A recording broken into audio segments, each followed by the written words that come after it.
Olá, bom dia meu irmão, minha irmã. Vamos estudar a lição número 9. Hoje é terça-feira, 25 de novembro. O desafio da terra. Pergunta número 4.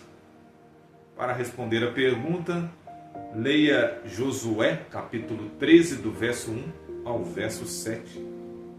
Embora a terra de Canaã tenha sido um presente de Deus, quais foram alguns dos desafios enfrentados ao tomar posse dela?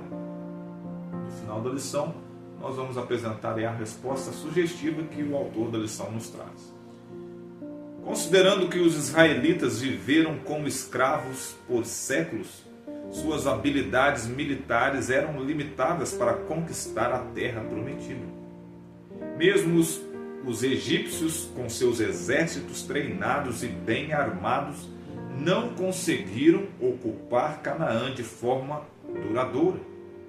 A conquista total da região foi impossível para eles devido às cidades muradas, que eram praticamente intransponíveis.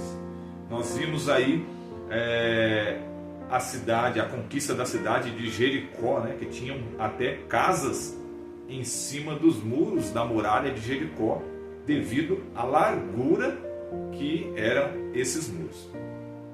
Agora, uma nação composta por ex-escravos enfrentava a tarefa desafiadora de conquistar uma terra que seus antigos senhores não conseguiram dominar. Se algum dia eles conquistassem essa terra, seria unicamente pela graça de Deus e não por seus próprios esforços. Os capítulos 13 a 21 de Josué tratam da divisão da terra entre as diversas tribos de Israel.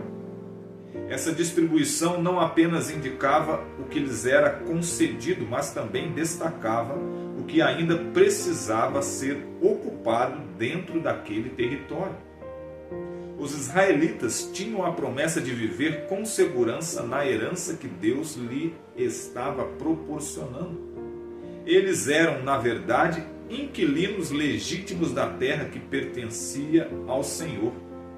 Lembra ontem que eu fiz uma alusão a uma fazenda, um sítio que você, sendo proprietário, você então cedeu, arrendou para que uma família lhe ocupasse?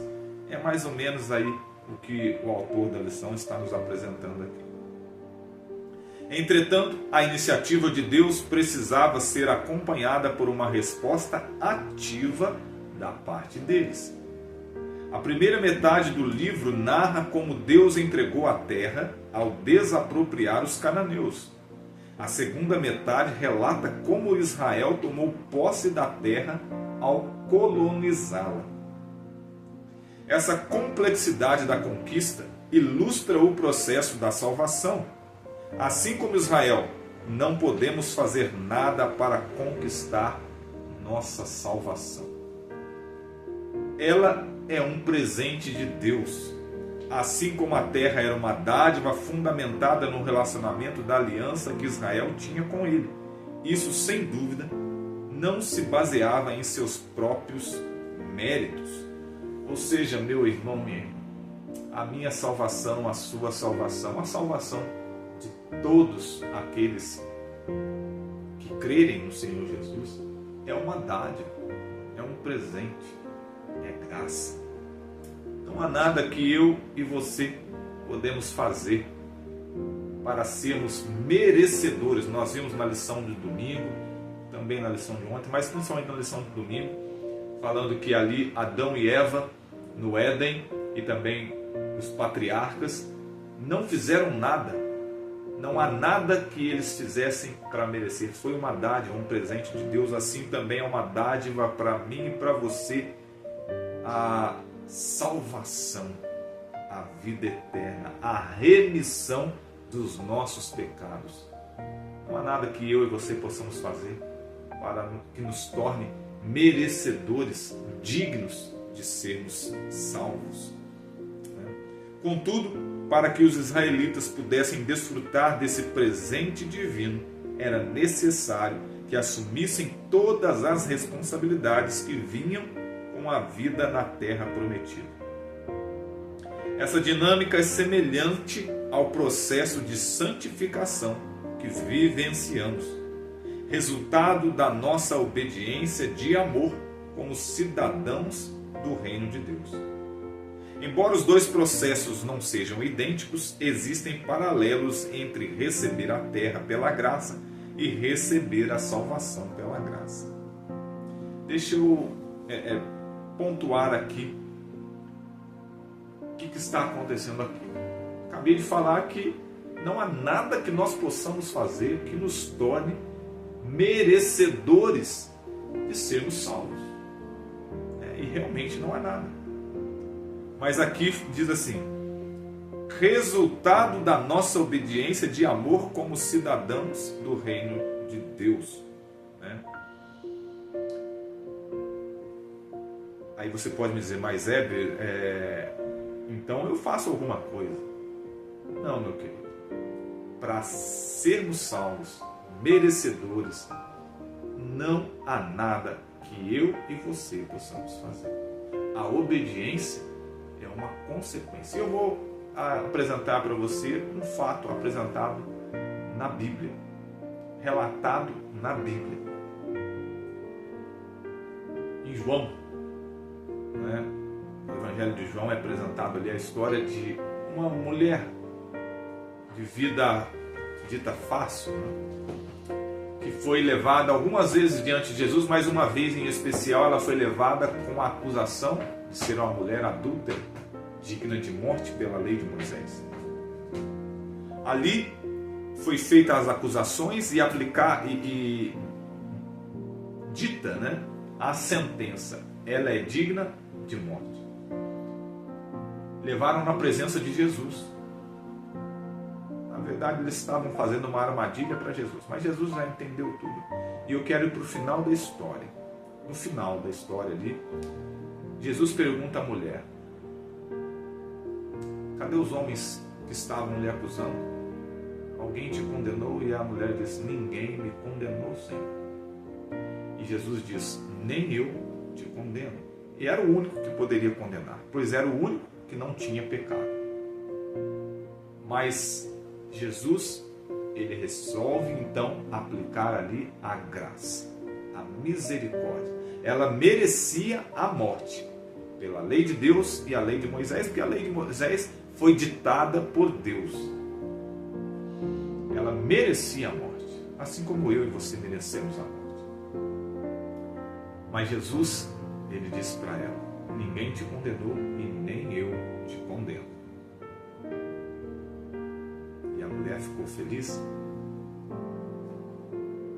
Jesus então diz para ela: agora vá e não peques mais.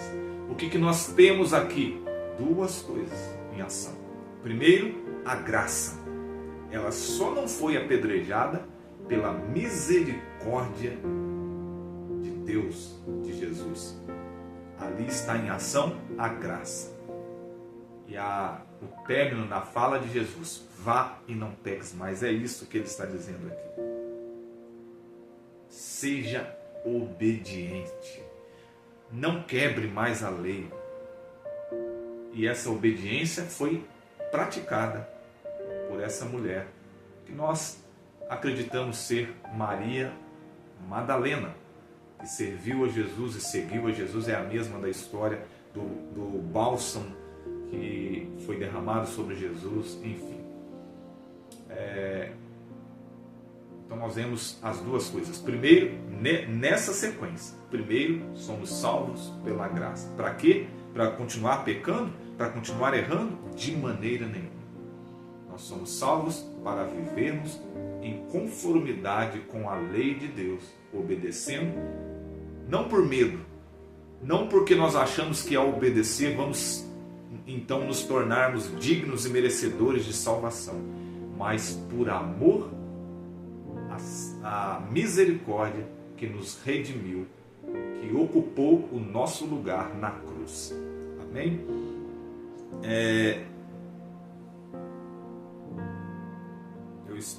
Então nós fomos agraciados com um presente maravilhoso, mas é algo que podemos perder se não cuidarmos dele com responsabilidade e vigilância.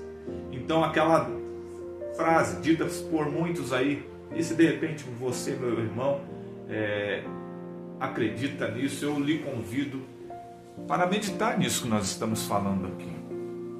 Salvos, uma vez salvos, salvos para sempre. Nós vemos nessas histórias que nós estamos estudando nessa semana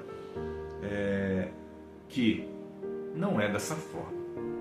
Nós precisamos nos mantermos fiéis à aliança que nós fizemos com Deus. A mulher da parábola que eu mencionei aqui, parábola não, né? Porque foi uma história verídica.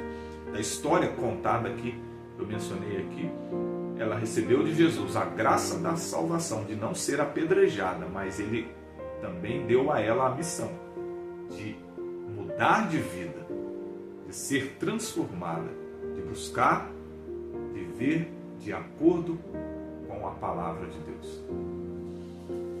De que maneira os cristãos hoje enfrentam desafios semelhantes aos que surgiram durante a ocupação da terra prometida? Para responder isso, você deve ler aí Filipenses 2, verso 12 e Hebreus capítulo 12, verso 28. Vamos responder a pergunta 4, que diz assim: embora a terra de Canaã tenha sido um presente de Deus, quais foram alguns dos desafios enfrentados ao tomar posse dela? A resposta sugestiva que nos é trazida pelo autor da lição é o seguinte: a conquista foi progressiva, com desafios incluindo territórios não dominados, nações hostis e a necessidade de distribuição equitativa entre as tribos. Ok? Amanhã nós estudaremos o ano jubileu. Até lá, um forte abraço, paz e graça.